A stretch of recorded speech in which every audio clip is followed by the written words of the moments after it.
नमस्कार. श्रेया कॉर्नरमध्ये तुमच्या सर्वांचे स्वागत. आषाढ महिना सुरू झाला की घराघरामध्ये पारंपरिक तळणीचे पदार्थ बनवण्याची लगबग सुरू होते.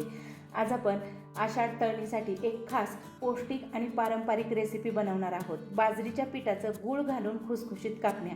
या कापण्या खायला गोड आणि बाहेरून एकदम खुसखुशीत आणि आतून मऊसर लागतात. गुळाचा नैसर्गिक गोडवा, बाजरीची पौष्टिकता आणि वेलचीचा सुगंध यामुळे याची टेस्ट मस्त अशी लागते. या कापण्या एकदा बनवल्या की हवाबंद डब्यात अनेक दिवस छान टिकतात. चहासोबत खाण्यासाठी हा उत्तम पर्याय आहे. चला तर मग सुरू करूया आषाढ तळणीसाठी खास बाजरीच्या पिठाच्या खुसखुशीत गोड कापण्या. सुरुवातीला गुळाचे पाणी करायचे आहे. त्यासाठी आपण गुळाचा मोठा खडा घेऊन तो आपण कोरड्या पाटावर किंवा चॉपिंग बोर्डवर ठेवून सुरीने छोटे छोटे तुकडे करून हे आपण कट करून घ्यायचे आहे. सुरीने याला हलका दाब देत गूळ चिरून घ्यायचा आहे. जर शक्य असेल तर तुम्ही खिसणीने देखील खिसून घेऊ शकता. गूळ चिरून झालेला आहे. आता आपण हा कपाने मोजून घ्यायचा आहे. तुम्ही वाटीने देखील मोजून घेऊ शकता. सुरुवातीला 1 कप गूळ आपण पातेल्यात घालून घेऊया. नंतर राहिलेला गूळ देखील मोजून घ्यायचा आहे. आपण 2 वाटी किंवा कप गूळ घेतलेला आहे. यामध्ये 1 कप आपण पाणी घालायचे आहे. गूळ बुडेल एवढेच पाणी घातलेले आहे आणि यामध्ये आपण गूळ विरघळून घ्यायचा आहे. गुळाचे पाणी खूप पातळ करू नका, नाहीतर पीठ सैलसर होईल आणि कापण्यांचा गोडपणा देखील कमी होतो. गूळ चांगल्या प्रतीचा वापरल्यास कापण्यांना रंगही येतो आणि चवही छान लागते. गुळाचे पाणी आपले तयार झालेले आहे. हे आपण साईडला ठेवणार आहोत आणि आता पीठ कसे मळायचे ते पाहूया. भांडे किंवा परात घेऊन त्यामध्ये आपण बाजरीचे चाळून घेतलेले पीठ 3 कप घ्यायचे आहे. नंतर याच कपाने आपण गव्हाचे पीठ देखील 2 कप घ्यायचे आहे. या ठिकाणी आपण गव्हाचे आणि बाजरीचे ही 2 पीठच वापरून कापण्या करणार आहोत आणि याच कपाने आपण घेतलेले आहे. दोन्ही पीठे घालून झाल्यानंतर यामध्ये आपण 4 चमचे साजूक तुपाचे मोहन घालायचे आहे. तुपाचे मोहन घातल्यामुळे कापण्या एकदम खुसखुशीत अशा होतात आणि चव खूप छान लागते. या चमच्याप्रमाणे 4 चमचे तूप घातलेले आहे आणि नंतर चिमूटभर आपण यामध्ये मीठ घालायचे आहे. मीठ, तूप आणि पीठ घातल्यानंतर आपण हे चांगले चोळून घ्यायचे आहे. म्हणजे चांगले मिक्स करून घेणार आहोत. पिठाला आपण या ठिकाणी तुपाचे मोहन चोळून घ्यायचे आहे.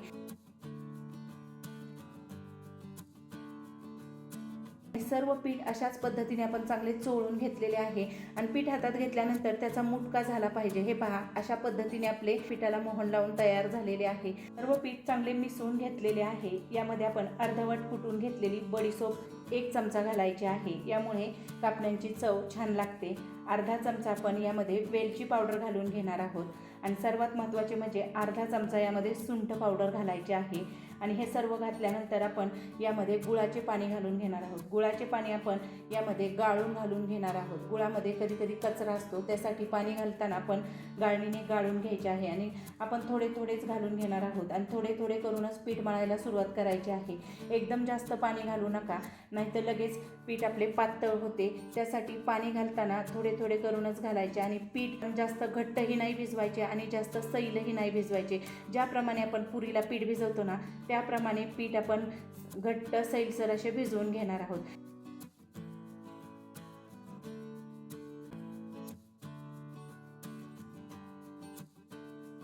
पीठ मळताना हलक्या हाताने दाब देत मळायचे. बाजरीचे पीठ असल्यामुळे ते पटकन असे पातळ होते. त्यासाठी आपण अशा पद्धतीने थोडे थोडे करून गुळाचे पाणी याच्यामध्ये घालून घ्यायचे आणि नंतरच हे पीठ आपण मस्त असे मळून घ्यायचे आहे. हे पहा, आता राहिलेले शेवटचे सर्व पाणी याच्यामध्ये घालून घेऊया आणि पुन्हा हे पीठ आपण चांगले मळून घेऊया.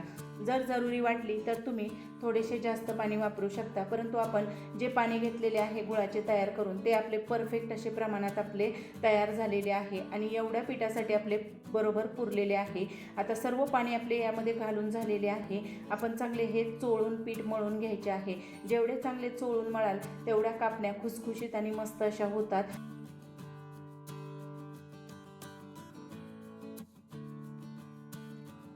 पीठ मस्त असे आपले एकसारखे मळून झालेले आहे. तुम्ही पाहू शकता पिठाचा मस्त असा गोळा या ठिकाणी मळून तयार झालेला आहे. ह्या पिठाच्या आपण लगेच कापण्या करणार नाही. हे पीठ चांगले मुरायसाठी ठेवायचे आहे.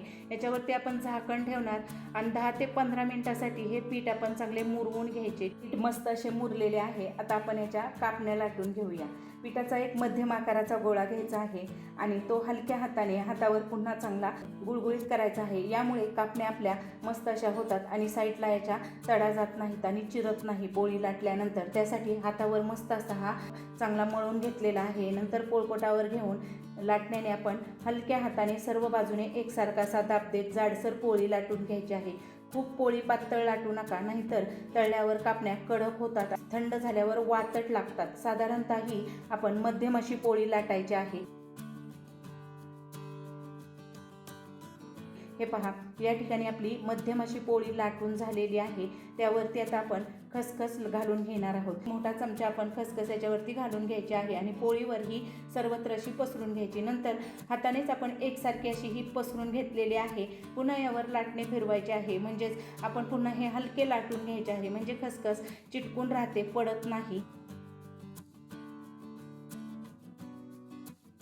सुरी किंवा पिझ्झा कटर घ्यायचे आहे आणि त्याने हे आपण सुरुवातीला उभे काप करून घ्यायचे आहे। हे पहा, नंतर आता आपण आडवे काप देऊन चौकोनी किंवा डायमंड आकाराच्या कापण्या तयार करायच्या आहेत।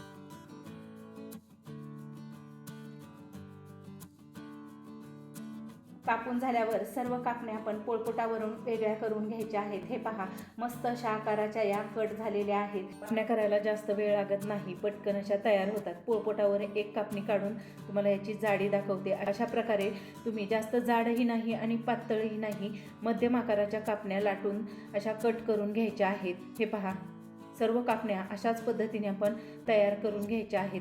पोळपाटावरील सर्व कापणी आपण एक एक करून काढून घ्यायची आहे। कापणी काढताना तुम्ही पाहू शकता, आपण याला पीठ न लावता याची पोळी लाटून कापण्या केलेल्या आहेत, तरी देखील या पोळपाटाला चिटकत नाही। आपण मोहन घातलेले आहे, त्यामुळे पीठ परफेक्ट झालेले आहे।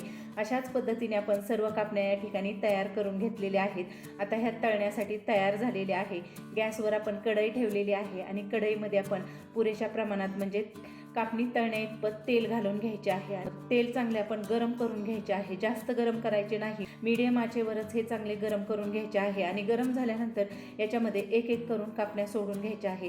कापण्या सोडताना जास्त यामध्ये घालायच्या नाही, जेवढ्या बसतील तेलामध्ये तेवढ्याच घालायच्या। जास्त घातल्या तर व्यवस्थित अशा तळल्या जात नाहीत आणि कापण्या तुटल्या जातात। त्यासाठी आपण यामध्ये जेवढ्या बसतील तेवढ्या घालून घेतलेल्या आहेत आणि याला झाऱ्या लगेच लावायचा नाही।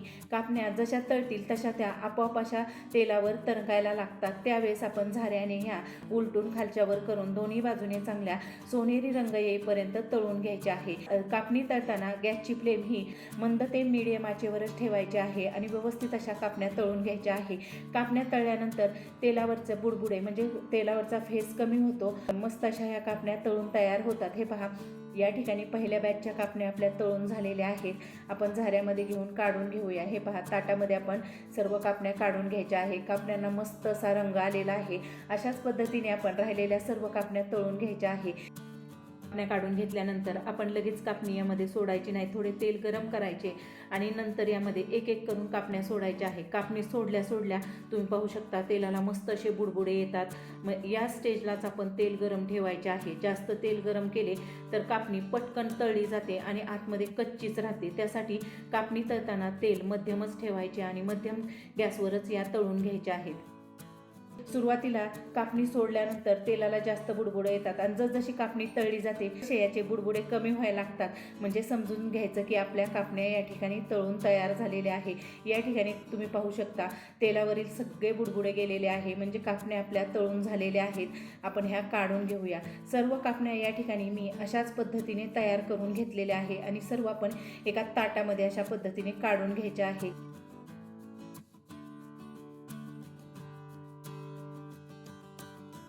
हे पहा, मस्त असा याला रंग आलेला आहे। बाजरीच्या पिठाच्या केलेल्या आहेत, त्यामुळे ह्या जरा डार्क होतात, म्हणजे याला मस्त असा कलर येतो। बाजरी काळपट असल्यामुळे ह्या लालसर अशा कापण्या आपल्या या ठिकाणी तयार झालेल्या आहेत। तुम्ही पाहू शकता याच्यावर खसखस लावल्यामुळे ह्या आणखीन छान अशा दिसतात आणि खायला देखील म्हणाल तर खूप छान लागतात। ही कापणी पहा, मी तुम्हाला तोडून दाखवते। तोडल्यानंतर आतमध्ये एकदम लेअर आलेली आहे आणि वरून एकदम खुसखुशीत अशी ही कापणी तयार झालेली आहे। दुसरी कापणी एक तोडून दाखवते। सर्वच कापण्या आपल्या अशाच पद्धतीने तयार झालेल्या आहेत। एकदम खुसखुशीत अशा ह्या कापण्या तयार झालेल्या आहेत। तेलकट म्हणाल तर हाताला अजिबात तेल लागत नाही, परफेक्ट अशा कापण्या या ठिकाणी झालेल्या आहेत। तुम्ही देखील या आषाढामध्ये या कापण्या एकदा नक्की बनवून पहा. करायलाही सोप्या आहेत. नेहमी आपण गव्हाचे आणि बेसनचे पीठ घालून कापण्या करतो, त्याऐवजी अशा पद्धतीने एकदा तुम्ही कापण्या करून पहा. कापण्या तळताना योग्य आचेवर तळल्यामुळे या अगदी मस्त झालेल्या आहेत. चहासोबत किंवा आषाढ तळणीसाठी या कापण्या एकदम परफेक्ट अशा तयार झालेल्या आहेत. जर तुम्हाला ही रेसिपी आवडली असेल तर व्हिडिओला लाईक करा, तुमच्या मित्र मैत्रिणींना आणि कुटुंबासोबत शेअर करा आणि अशा चविष्ट व पारंपरिक रेसिपीसाठी चॅनलला सबस्क्राईब करायला विसरू नका. पुन्हा भेटूया अशाच एका नवीन आणि स्वादिष्ट रेसिपीसोबत. रेसिपी पाहिल्याबद्दल धन्यवाद.